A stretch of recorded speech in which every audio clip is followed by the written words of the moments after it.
Okay, so you know how much we love to really get into, like, specific stories and moments. And today, we're going back to Hogwarts. Back to Hogwarts, but not the one we know. Exactly, exactly. So it's not Harry, Ron, and Hermione in the thick of it this time. This is after. After the war. Yeah, after the Battle of Hogwarts, and everyone's trying to figure out what now. Right. So we've got this Excerpt, yeah. yeah, an excerpt from a story called Shadows of Reconciliation. Ooh, that title. Right. So much packed into those 2 words. I know, and it's so interesting how they chose to use Hogwarts, because it's been through so much. That's almost like a character itself. Right. Yeah, like you can feel in the writing the castle's kind of mirroring everyone, like try to put itself back together too. And of course, everyone's trying to figure out where they fit in this new world, right? Totally.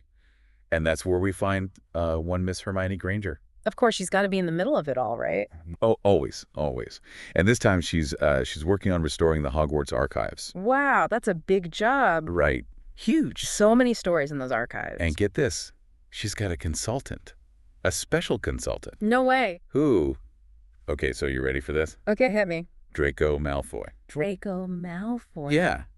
Can you imagine? Oh, the tension. Right. I can only imagine, like, the awkward silences. Totally. You can, practically feel them, looking at each other sideways. Avoiding eye contact, maybe? Definitely, definitely. And so much unspoken stuff between them. A whole history. Like, where do you even begin to unpack that? Right, right. And the story does this amazing job of showing us those early interactions where, they're trying to figure out how to even talk to each other. Very tough. Oh, for sure.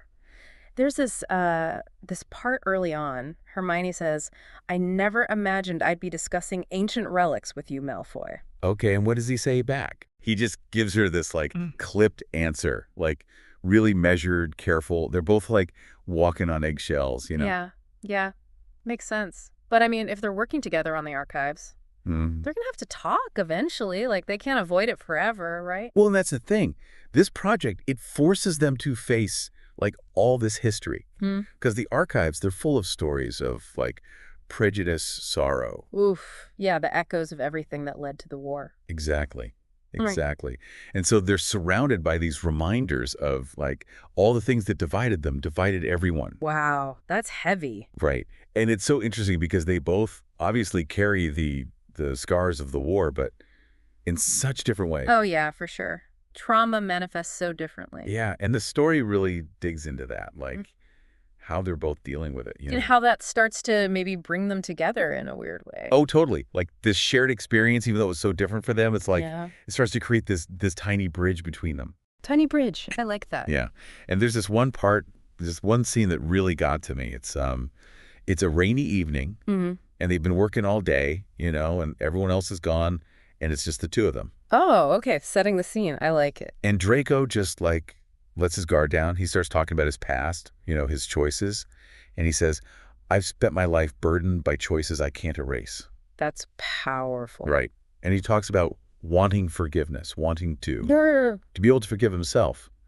But maybe, perhaps, in learning the truth about our past, I can learn to forgive myself. Wow. So much vulnerability there. It's really something. And Hermione, she listens to him. And then she says, "We all carry our shadows, Draco." Shadows. Yeah, she's talking about the things we regret, the things we wish we could change. Yeah. And then she says, "It's only when we dare to face them that we can truly step into the light." Wow. That's such a powerful line. And it's so true, right? We can't just run from our pasts. Yeah, you got to face it, even the hard stuff. Okay, so that's a pretty big turning point, right?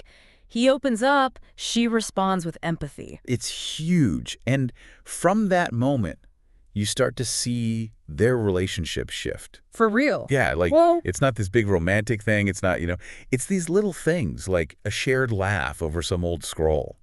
Or one of them helping the other reach something on a high shelf. Oh, nice. And the story doesn't tell us outright, but you get this sense that they're starting to, trust each other. Yeah, that the old, rivalry is kind of fading away. Yeah. And it makes me think about the archives, too. They're not just restoring documents. Right. They're restoring, a part of themselves, too. Exactly. And then the story ends with them looking out over the grounds at Hogwarts, and they're looking at these chronicles of a world forever changed. Ooh, that's an image. Right. And it just leaves you with this feeling of, like, what happens next? Do they hold on to this connection they've built? What do they do with this new understanding? Exactly. And it really makes you think about, like, how often do we let the things that happened in the past control how we act now? Oh, yeah, for sure. Holding on to grudges, Yeah. not letting go. Yeah, totally. And I think what this story is saying is that, we can always change. We can always, like, forgive. And we can choose to build something new, even if it's hard. Especially if it's hard. And I mean, who knows? Maybe a Gryffindor and a Slytherin can really find some common ground. Maybe. I'd like to think so. It gives you hope, right? That even after a war, after so much hurt, there's still room for Reconciliation. Exactly. Love it.